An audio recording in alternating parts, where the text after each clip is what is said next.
आज के इस वीडियो में हम ट्रोम इंडस्ट्रीज आईपीओ के बारे में बात करेंगे। अगर आप इस चैनल को सब्सक्राइब नहीं किए हैं तो अभी सब्सक्राइब कर लीजिए। पहले कंपनी के बारे में जानते हैं। इनकॉर्पोरेटेड इन 2011, ट्रोम इंडस्ट्रीज लिमिटेड एक सोलर ईपीसी कंपनी है। ईपीसी बोले तो इंजीनियरिंग, प्रोक्यूरमेंट और कंस्ट्रक्शन। यह कंपनी मुख्य रूप से residential solar rooftop system, industrial solar power plant, ground mounted solar power plant और सोलर स्ट्रीट लाइट पे फोकस करती है। ट्रोम इंडस्ट्रीज के बिजनेस को 4 कैटेगरी में बांटा जा सकता है। पहला है रेसिडेंशियल रूफटॉप इंस्टॉलेशन। इसके अंदर कंपनी इंडिविजुअल होम्स के नीड के अकॉर्डिंग सोलर सिस्टम को कस्टमाइज करती है और उसका इम्प्लीमेंट करती है। दूसरा है इंस्टॉलेशन फॉर इंडस्ट्रियल सेक्टर। इसके अंदर कंपनी इंडस्ट्रियल नीड के अकॉर्डिंग लार्ज स्केल पे सोलर पावर प्लांट इंस्टॉल करती है। तीसरा है ground mounted solar power plant. इसके अंतर्गत ground mounted solar collector development किया जाता है। और चौथा है supply and installation of solar street light for public and commercial area. Company के प्रोडक्ट पोर्टफोलियो की बात करें तो पहला है सोलर प्रोडक्ट। इसके अंतर्गत सोलर स्ट्रीट लाइट,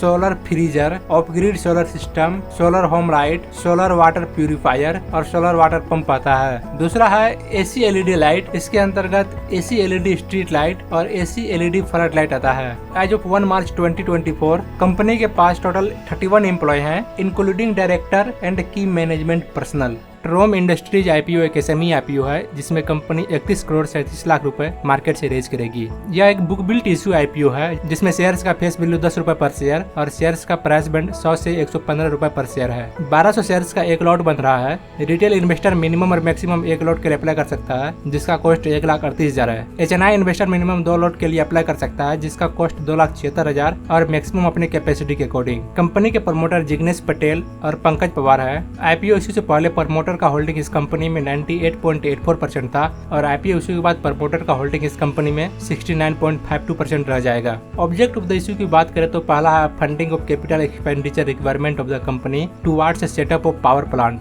दूसरा है to meet the working capital requirement और तीसरा है जनरल कॉर्पोरेट पर्पस। इस आईपीओ की टाइमलाइन की बात करें तो यह आईपीओ 25 जुलाई को सब्सक्रिप्शन के लिए ओपन हो गया था और 29 जुलाई को क्लोज हो जाएगा। बेसिस ऑफ अलॉटमेंट 30 जुलाई को डिसाइड होगा, 31 जुलाई को इनिशिएशन ऑफ रिफंड शुरू होगा और 31 जुलाई को शेयर्स डिमार्ट अकाउंट में क्रेडिट कर दिया जाएगा और फाइनली 1 अगस्त को शेयर्स एनएसई एसएमई पर लिस्ट हो जाएगा। कंपनी की फाइनेंशियल्स की बात करें तो फाइनेंशियल काफी इंप्रेसिव है। कंपनी का डेट भी कंट्रोल में है। कंपनी के ऊपर टोटल डेट 5 करोड़ 73 लाख का है और प्रॉफिट आफ्टर टैक्स भी 5 करोड़ 72 लाख का है। मतलब कि आसानी से ये अपना कर्ज चुका सकता है। कंपनी का डेट टू इक्विटी रेशियो 0.47 है। Price to book value ratio 6.08 है। मतलब वैल्यूएशन थोड़ा ज्यादा है। प्रॉफिट आफ्टर टैक्स मार्जिन भी अच्छा है, 10.54% का है। इस आईपीओ की जीएमपी की बात करें तो 28 जुलाई को इस आईपीओ का ग्रे मार्केट प्रीमियम 155 रुपए पर शेयर था जो कि आईपीओ प्राइस का 134.78% प्रीमियम है। इस आईपीओ में हम 134% की लिस्टिंग गेन तो नहीं उम्मीद कर सकते क्योंकि एनएसई ने इस पर रोक लगा दिया है, लेकिन अप टू 90% का लिस्टिंग गेन का उम्मीद कर सकते हैं। मेरे हिसाब से यह आईपीओ एक वर्थ टू अप्लाई है। इस आईपीओ में अप्लाई करना चाहिए।